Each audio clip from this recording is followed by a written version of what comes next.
नमस्कार मैत्रिणींनो, माझ्या चॅनलमध्ये तुमचं स्वागत आहे. आजच्या आपल्या व्हिडिओमध्ये आपण बघणार आहोत 5 ते 6 वर्षाच्या मुलीसाठी खणाच्या लॉंग गाऊनची कटिंग आणि स्टिचिंग कशी करायची. त्याचबरोबर हा लॉंग गाऊन आणि त्यावरती आपण एक अशा प्रकारचं जॅकेट शिवणार आहोत, जेणेकरून हे जॅकेट घातल्यानंतर हा ड्रेस जो आहे परकर पोलक्यासारखा दिसतो. म्हणजे एका ड्रेसचे 2 टाईप, हा एकच ड्रेस आपल्याला 2 प्रकारे घालता येतो. तर आता आपण याची कटिंग करूयात. तर सर्वप्रथम टॉप पार्टची कटिंग करून घेऊया. ह्याकरता फॅब्रिक इथे अस्तरचं 4 फोल्डमध्ये ठेवलेलं आहे. माझ्याकडची बाजू बंद बाजू आहे आणि समोरची जी बाजू आहे ती ओपन बाजू आहे. सगळ्यात पहिलं मार्किंग आपण करणार आहोत टॉप पार्टच्या उंचीचं. तर टॉप पार्टची उंची आपल्याला 11 इंच रेडी ठेवायची आहे आणि 1 इंच एक्स्ट्रा मार्जिनसाठी घ्यायचं आहे. तर 12 इंचावर मार्किंग करून घेऊयात आपण. आणि इथे सरळ रेष जी आहे ती आखून घ्यायची आहे. हे बघा अशा प्रकारे. आता सर्वप्रथम वरच्या बाजूला शोल्डरचं मेजरमेंट घ्यायचं आहे. तर हा जो ड्रेस मी सांगितला की लॉंग गाऊन आहे आणि यावरती जॅकेट पण येणार आहे, म्हणजे दोन्ही यूज याचे होतील. तर याकरता इथे शोल्डर आहे तसं 10 इंच, पण आपल्याला बॅक नेक जो आहे तो थोडासा डीप ठेवायचा आहे. तर त्याकरता अर्धा इंच शोल्डर कमी करून मी इथे 4.5 इंच, हे बघा 4.5 इंचावरती एक मार्क करत आहे. त्यानंतर आर्महोलसाठी रेग्युलर मार्किंग करायचं आहे आपलं साधारण 5 इंचावरती मार्किंग करून घेऊयात अशा प्रकारे. आणि इथे जे आहे रेष सरळ एक्सटेंड करून घ्यायची. इथे घेताना घ्यायचं आहे छातीचं मेजरमेंट. जी पण आहे त्याला भागिले 4 करून घ्या. तर इथे साधारण मी 24 इंच जी आहे छाती आहे, पण मी 6.25 इंचावर, त्याचा चौथा भाग येतो 6 इंच, पण साधारण 6.25 इंचावर मार्किंग करते लुझिंग सह. 6.25 इंच इथे मी छातीसाठी मेजरमेंट घेतलेलं आहे. त्याचबरोबर इथे खाली घेताना आपण 6 इंचावरती मार्किंग घेत आहोत वेस्टसाठी अशा प्रकारे. आणि आता काय करायचं आहे, पुढे मार्जिन घ्यायची आहे. साधारण इथे 2-2 इंचाची आपली मार्जिन येत आहे, जेणेकरून जास्त दिवस हा ड्रेस मुलगी घालू शकेल. हे बघा. आता हे पॉइंट्स जे आहेत कनेक्ट करून घ्यायचे आहेत. पॉइंट्स आपण कनेक्ट करून घेतलेले आहेत दाखवल्याप्रमाणे. आर्महोलसाठी मार्किंग करायचं आहे. तर आर्महोल आपण फ्रंटसाठी 1 इंच आणि बॅकसाठी आपण 1.5 इंच म्हणजे 1.5 इंचासाठी मार्किंग करून घेतो. स्केलच्या हेल्पने आपण इथे मार्किंग करून घेणार आहोत व्यवस्थित. तर हे झालं मार्किंग. आर्महोलची मार्किंग झालेली आहे. आता नेकसाठी मार्किंग करूयात. तर गळारुंदी इथे साधारण 2 इंचाची गळारुंदी घेणार आहोत आपण. हे बघा अशा प्रकारे मार्किंग करून घेतलेलं आहे.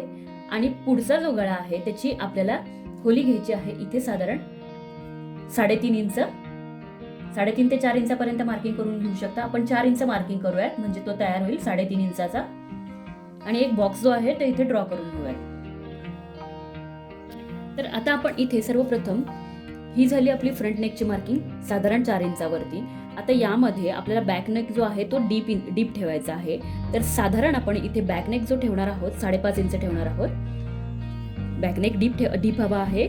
इथे झिप वगैरे अटॅच नाही करायची आहे. व्ही नेक ठेवणार आहोत बॅकमध्ये. तर अशा प्रकारे एक बॉक्स बॅकसाठी आपण करून घेतलेला आहे. आता आपण सर्वप्रथम जो फ्रंट नेक आहे त्याची मार्किंग करून घेऊयात. तर फ्रंटसाठी इथे आपण अशा प्रकारे पानाचा आकार देऊन घेणार आहोत. हे बघा. तुम्ही तुमच्या आवडीप्रमाणे कोणताही आकार इथे देऊन घेऊ शकता. तर फ्रंट नेकसाठी आपण पानगळा घेतलेला आहे. गोल आकार घेऊ शकता तुम्ही इथे किंवा पंचकोनी देखील घेऊ शकता. तर इथं पानाचा आकार घेतलेला आहे. आता इथूनच आपल्याला अशा प्रकारे व्ही नेक घ्यायचा आहे नॉर्मल. हे बघा अशा प्रकारे हा व्ही आकार आपण इथे देऊन घेतलेला आहे. अर्धा इंच आर्महोल साईडला शोल्डर जे आहेत ते डाऊन करून घ्यायचे आणि कटिंग करून घ्यायची आहे. सर्वप्रथम आपल्याला बॅक आर्महोलची कटिंग करून दोन्ही पार्ट सेपरेट करून घ्यायचे. अशा प्रकारे फ्रंट आणि बॅक पार्टची कटिंग झालेली आहे दाखवल्याप्रमाणे. फ्रंट पार्ट जो आहे तिथे पान नेक ठेवलेला आहे, बॅकमध्ये आपण व्ही नेक ठेवलेला आहे, जेणेकरून इथे झिप न लावता देखील हा ड्रेस जो आहे परफेक्टली अंगामध्ये फिट बसून जाईल. जी आपण अस्तरच्या फॅब्रिकवर कटिंग केली त्याचप्रमाणे आपल्याला मेन फॅब्रिकवरती पण कटिंग करून घ्यायची आहे अशीच. आता इथे मी मेन फॅब्रिक घेतलेला आहे. ही जी आहे मेन फॅब्रिकची उलटी बाजू आहे आणि 2 घड्या आहेत इथे आपल्याकडे. हे बघा अशा प्रकारे. तर सर्वप्रथम आपल्याला काय करायचं आहे, तर हे बघा अशा प्रकारे मी इथे मार्किंग करून घेत आहे 34 इंचावरती. फोल्ड करून घेतलेला आहे 34 इंचावरती मी फॅब्रिक अशा प्रकारे. आता आपल्याला जो घेर ठेवायचा आहे तर पुढच्या बाजूने 34 इंच आणि मागच्या बाजूने 34 इंच असा आपला घेर असेल गाऊनचा. आपल्या गाऊनची टोटल उंची आहे 36 इंच. 36 इंच रेडी ठेवायचा आहे. त्यात मधून आपल्याला 11 इंच जो आहे टॉप पार्ट मायनस करायचा आहे. 25 इंच जी आहे मायनस केल्यानंतर आपली उंची राहते ती बॉटमची उंची. तर आता आपल्याला बॉटमच्या उंचीसाठी साधारण हे बघा इथून आपल्याला मार्किंग करायचं आहे 26 इंचावरती. अर्धा इंच आपण इथे एक्स्ट्रा घेऊया. तर अशा प्रकारे मार्किंग करून घेऊयात. हे बघा अशा प्रकारे मी 25 इंचावरती मार्किंग करून घेतलेलं आहे. आता जी आपण लाईन ड्रॉ केलेली आहे तिथून आपल्याला फॅब्रिक जे आहे कट करून घ्यायचं आहे. अशा प्रकारे बॉटमसाठी 2 पीस जे आहे रेक्टँग्युलर आपण कट करून घेतलेले आहेत. आता आपल्याला मेन फॅब्रिकची कटिंग करायची आहे टॉप पार्टसाठी. बॉटम पार्टच्या अस्तरसाठी पण आपण इथे रेक्टँग्युलर 2 पीस जे आहेत ते कट करून घेतलेले आहेत, ज्याची लांबी जी आहे ही रुंदी जी आहे सेम आहे, फक्त उंची जी आहे ती मेन फॅब्रिकपेक्षा आपण 2 ते 3 इंच कमी केलेली आहे. मेन फॅब्रिकवरती आपण टॉप पार्टची कटिंग अशा प्रकारे करून घेतलेली आहे. गळ्यांची जी कटिंग आहे ती आपण अस्तर अटॅच केल्यानंतर करणार आहोत. आता आपण याची स्टिचिंग करून घेऊया. इथे मेन फॅब्रिक घेतलेलं आहे टॉप पार्टचं आणि ही सरळ बाजू आहे. हे बघा ही जी आहे उलटी बाजू आहे, तर सरळ बाजूने ठेवलेलं आहे मेन फॅब्रिक. आता आपल्याला काय करायचं आहे त्यावरती हे बघा अशा प्रकारे हा जो आहे फ्रंट पार्ट आहे हा अशा प्रकारे ठेवून घ्यायचा आहे व्यवस्थित. आणि पूर्ण पार्ट जो आहे पिनने सिक्युअर करून घ्यायचा आहे सर्वप्रथम आपल्याला. आणि त्यानंतर आपल्याला अशी इथे टीप मारून घ्यायची आहे. तर बघा इथे नेक पार्टला आपल्याला स्टिचिंग करून घ्यायचे आहे. नेक पार्ट त्याचबरोबर आर्महोल पार्ट जे आहेत दोन्ही पण ते पण स्टिच करून घ्यायचे आहे. तत्पूर्वी आपल्याला ह्या अशा प्रकारच्या पिन्स जे आहेत त्याने सिक्युअर करून घ्यायचे आहे फॅब्रिक. दोन्ही आपले जे गळ्याचे पार्ट आहेत आपण स्टिच करून घेतलेले आहेत. त्याचबरोबर आर्महोल पार्ट पण रेडी केलेले आहेत. आता जो एक्स्ट्रा पार्ट आहे तो अशा प्रकारे आपल्याला कट करून घ्यायचा आहे. फ्रंट पार्ट पण आणि बॅक नेक जो आहे त्याचाही आपल्याला हा पार्ट जो आहे कट करून घ्यायचा आहे. तर हे दोन्ही पार्ट्स आपण कट करून घेतल्यानंतर सरळ बाजूला करून घेऊयात, म्हणजे अस्तर जे आहे ते आतल्या बाजूने जाईल. दोन्ही पार्ट सरळ बाजूला करून घेतलेले आहेत. आता आपल्याला गळ्याभोवती आणि आर्महोल पार्ट भोवती आपल्याला टॉप स्टिचेस जे आहेत ते करून घ्यायचे आहे. त्याचबरोबर अस्तर जे आहे हे ओपन बाजू आहे तिथून आपल्याला अस्तर जे आहे अटॅच करून घ्यायचं आहे व्यवस्थित दोन्ही पार्ट्सला, फ्रंट आणि बॅक. दोन्ही पार्टचे आपण टॉप स्टिचेस करून घेतलेले आहेत. आता आपल्याला काय करायचं आहे की बॉटमचा जो पार्ट आहे तो इथे घ्यायचा आहे. बॉटम पार्ट घेतलेला आहे इथे आणि त्याला अस्तरचं जे फॅब्रिक आहे ते अटॅच करून घेतलेलं आहे. आता आपल्याला काय करायचं आहे साधारण या बाजूने 2 इंच सोडून अशा प्रकारच्या छोट्या छोट्या प्लेट्स ज्या आहेत त्या करून घ्यायच्या आहेत व्यवस्थित. हे बघा छोट्या छोट्या प्लेट्स ज्या आहेत त्या बनवून घ्यायच्या आहेत पूर्ण बॉटमच्या फॅब्रिकला. फ्रंट आणि बॅक दोन्ही पार्ट्स जे आहेत अशाच प्रकारे तयार करायचे आहेत. प्लेट्सचं डायरेक्शन समोरच्या बाजूने असेल किंवा कोणत्याही एका साईडला प्लेट्सचं डायरेक्शन ठेवा.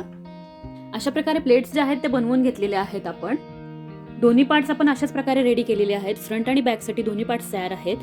आता आपल्याला फ्रंट पार्टमध्ये पॅटर्न करायचा आहे. अशा प्रकारचे 2 काठ इथे मी कट करून घेतलेले आहेत उरलेल्या फॅब्रिकमधले.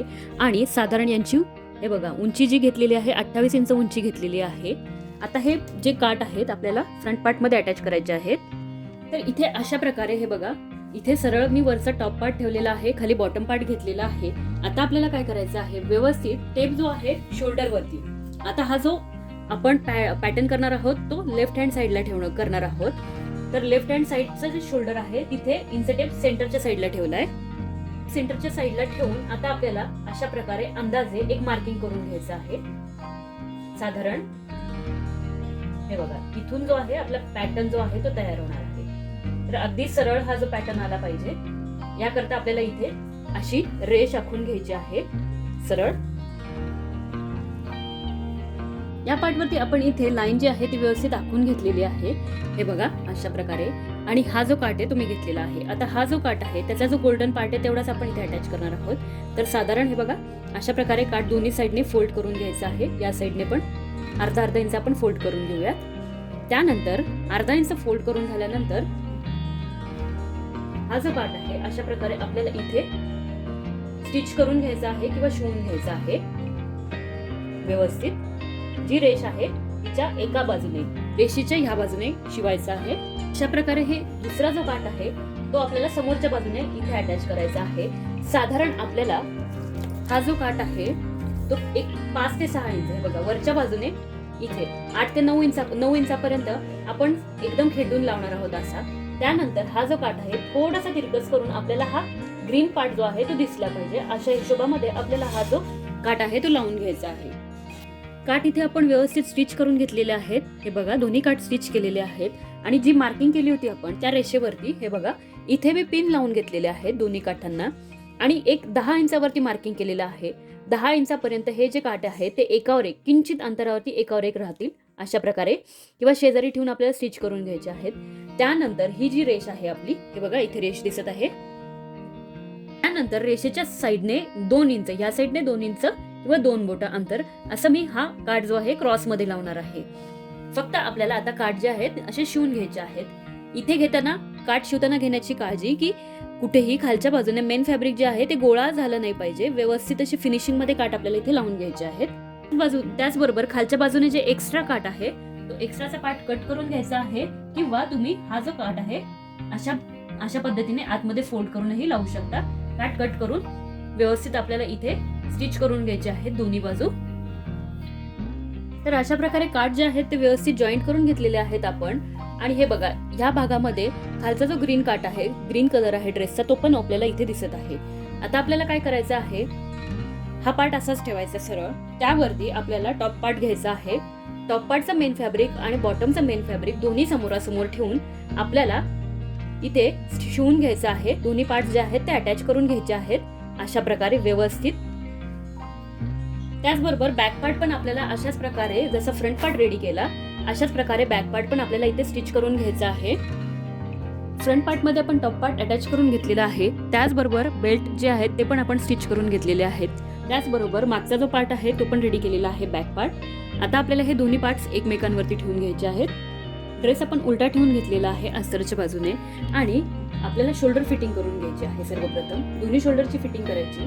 त्यानंतर फिटिंगसाठी आपण जेवढी पण मार्जिन सोडली होती ती मार्किंग करून घ्यायची आहे बॉटम साईड पर्यंत.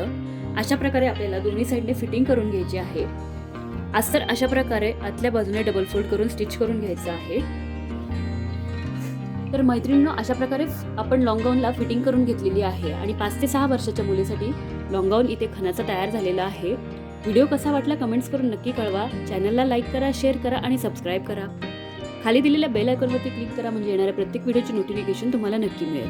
ह्या गाऊनवरती आपण कॉन्ट्रास्ट कलरमध्ये जॅकेट जे आहे ते शिवणार आहोत. याचा व्हिडिओ या ड्रेसच्या व्हिडिओ नंतर अपलोड होईल. व्हिडिओ पूर्ण बघितल्याबद्दल धन्यवाद. पुन्हा भेटूया अशाच नवीन व्हिडिओसह.